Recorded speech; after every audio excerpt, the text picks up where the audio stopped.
Santarelli, Madame Marion, Madame Santarelli.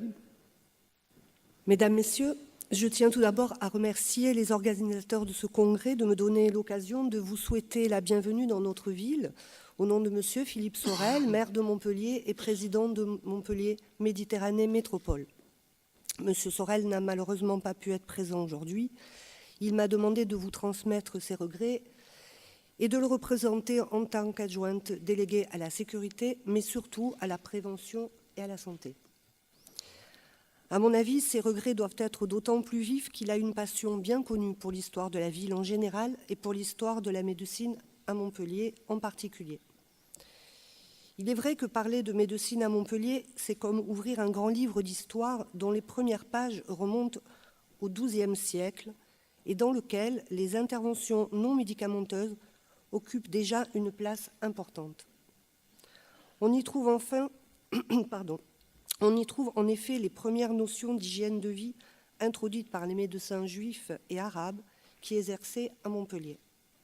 On y trouve aussi, écrit par Rabelais, étudiant à la faculté de médecine de Montpellier, les merveilleux conseils pour l'éducation de Gargantua qui devait, je cite, « s'exercer élégamment le corps après s'être exercé l'esprit ».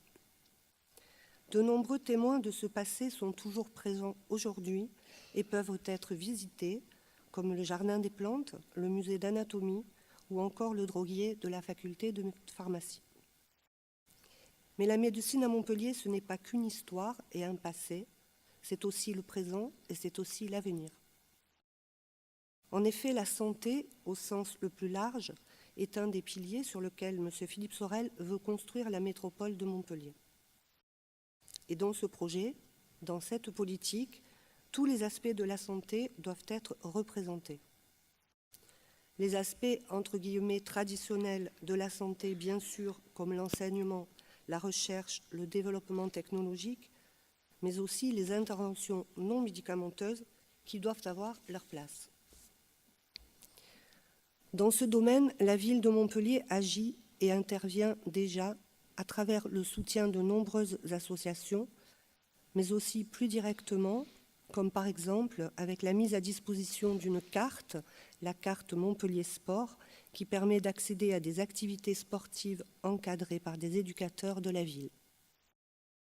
Pour aller plus loin, je peux vous assurer que nous sommes très attentifs aux expériences dites du sport sur ordonnance qui sont menées actuellement dans certaines villes de France, comme Strasbourg par exemple.